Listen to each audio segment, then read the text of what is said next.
మాజీ మంత్రి YCP senior నేత అంబటి రాంబాబు అబ్జెక్షన్ యువరానర్ అంటున్నారు. ఇది ప్రత్యర్థి వాదనకు వ్యతిరేకంగా లేవనెత్తిన అబ్జెక్షన్ కాదు. పార్టీ ఆస్థాన లాయర్ పొన్నవోలు సుధాకర్ రెడ్డి పోస్టుకే ఎసురు పెట్టే అబ్జెక్షన్. అసలు మ్యాటర్ ఏంటంటే, ఫుల్ టైం పాలిటిక్స్ చేస్తున్న అంబటి రాంబాబు లాయర్ అని చాలా మందికి తెలియదు. లా పట్టా పొంది బార్ అసోసియేషన్ లో లాయర్ గా నమోదు చేసుకున్నారు. ఈ విషయం ఆయనకు ఈ మధ్య గుర్తొచ్చినట్టుంది. ఎప్పుడో మర్చిపోయిన లా పట్టా దుమ్ము దులిపి ఎక్కడో దాచిపెట్టిన నల్లకోటు బయటకు తీసి కోర్టులు మెట్టెక్కారు. గతంలో అంబటి రాంబాబు తరపున పొన్నవోలు సుధాకర్ రెడ్డి వాదనలు వినిపించారు. అయినా అంబటికి రాజమండ్రి సెంట్రల్ జైల్లో రిమాండ్ తప్పలేదు. పొన్నవోలు వాదించినా జైలుకు వెళ్లాల్సి వచ్చింది కాబట్టి ఆయనకు బదులు తన వాదన తానే వినిపించుకోవాలని డిసైడ్ అయినట్లున్నారు. తనను అక్రమంగా అరెస్ట్ చేశారని హైకోర్టులో పిటిషన్ వేశారు. ఈ కేసులో పొన్నవోలుని దగ్గరకు కూడా రానివ్వలేదు.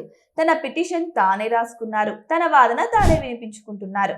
ఇక ఇన్నాళ్ళు వైసీపీలో కీలక నేతలు ఎవరు అరెస్ట్ అయినా పొన్నవోలు సుధాకర్ రెడ్డి వారి తరపున వాదనలు వినిపించేవారు. ఇప్పుడు అంబటి రాంబాబు దూకుడు చూస్తుంటే పొన్నవోలుని సైడ్ చేస్తారేమో అనే టాక్ వినిపిస్తుంది. తన కేసు తానే వాదించుకోవడం ద్వారా పొన్నవోలు సుధాకర్ రెడ్డి మీద, ఆయన్ను నియమించిన పార్టీ మీద తనకు నమ్మకం లేదని అంబటి రాంబాబు సంకేతాలు ఇస్తున్నట్టుంది. ఆయన వైసీపీ లీగల్ సెల్ ఆపరేషన్స్ మొత్తం టేక్ ఓవర్ చేస్తే చాలా వికెట్లు పడతాయి.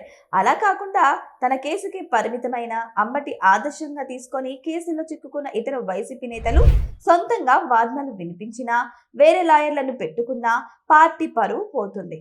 ఐదేళ్ల వైసీపీ పాలనలో పార్టీ కేడర్ను పట్టించుకోలేదనే అప్రతిష్ట ఎలాగో ఉంది.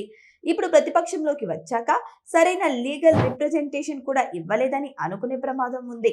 మరి అంబటి లాయర్ అవతార్ మీద వైసీపీ నుంచి ఎలాంటి రియాక్షన్ వస్తుందో చూడాలి మరి.